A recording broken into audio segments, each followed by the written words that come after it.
Hello everybody and welcome back to the CC Orchestra Show Part 2. We hope you enjoyed our puppet show and we hope that you will take some time this week to learn the CC Orchestra song. Today I have two special guests on our show. We have Miss Ruby Glenn and her friend Professor Molly, who is an expert in all things orchestra instruments. And Miss Molly and Ruby today are going to show us about some of the orchestra instruments. We are going to start with the string family. So in the string family, we have several instruments, and the highest sounding member of the string family is the violin. Hi, my name is Molly and I'm going to show you my collection of instruments. I have a lot here. You can see that probably. And I'm going to show you first the violin. This is how you play it. Actually, hold it. This is how you hold it. And you can play it like this. And the violin, like many members of the string instrument family, has a bow. So it is considered a bowed instrument. And you move the bow back and forth between the strings. And the bow is kind of interesting. It's made of wood and it's made of horsehair. Okay, we're going to go along now to the next instrument in the string family, and that is the viola.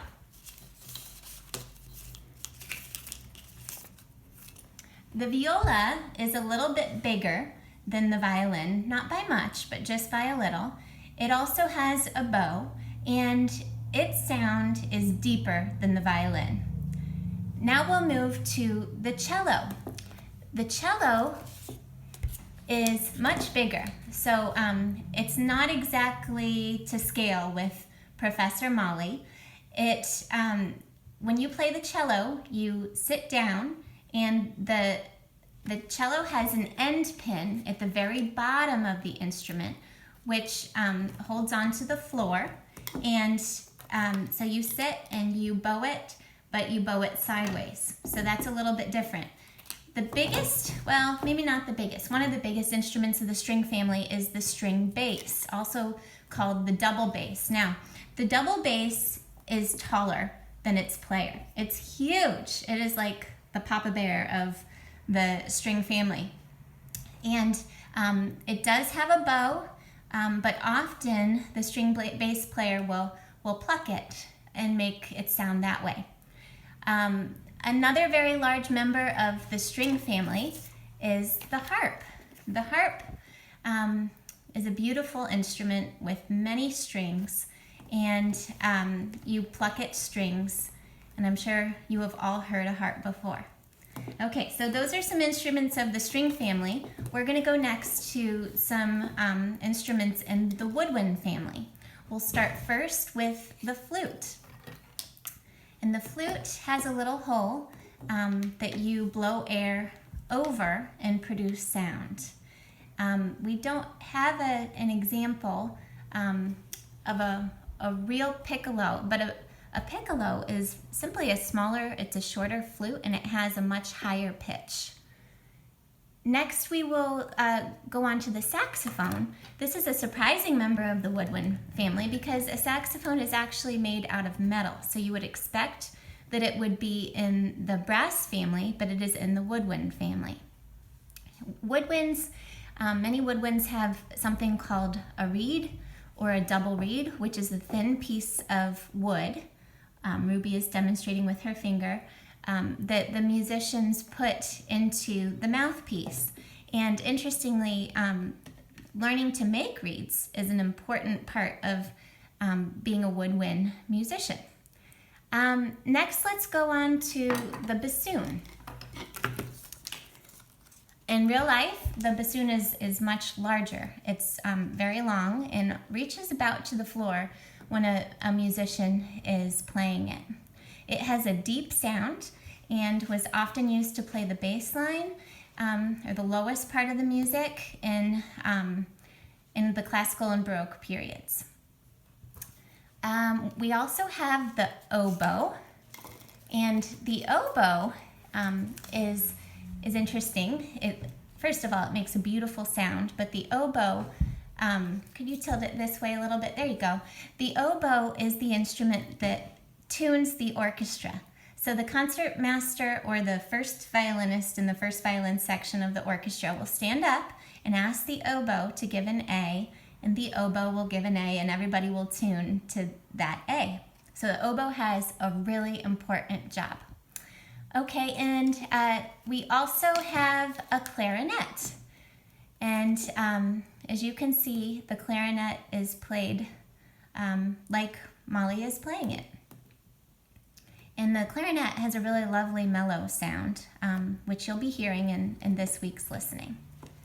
Okay, so we've met some instruments in the string family and the woodwind family. Ruby is holding up a picture of a piccolo. So as you can see, the piccolo is it looks like a short flute, and it is really high. It's often used to portray birds chirping in music. Next, we will move along to the brass family. And our first instrument is the trumpet. And when you think of trumpet, you often think of fanfares. Trumpets were often used to announce a king's coming or for very stately parts in music. There is also an instrument called the cornet.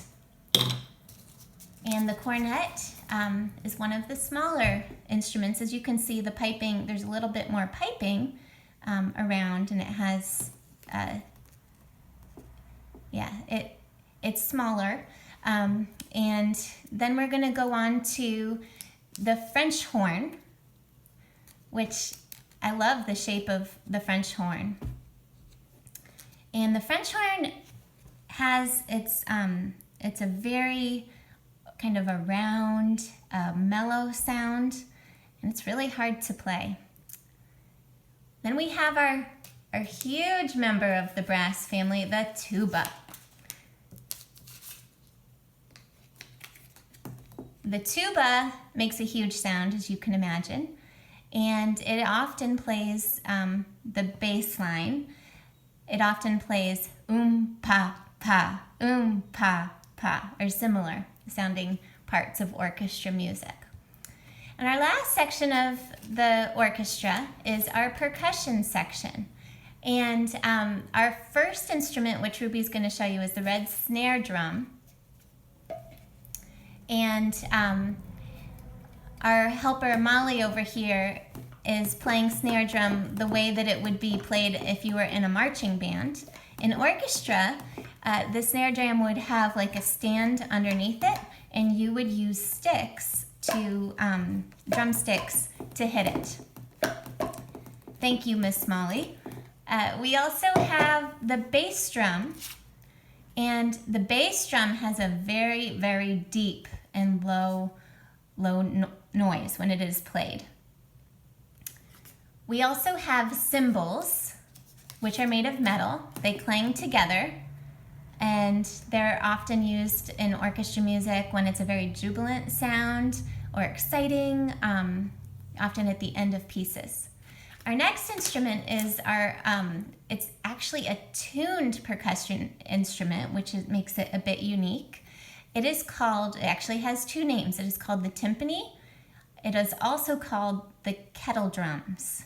And so what makes that one unique is that it is tuned.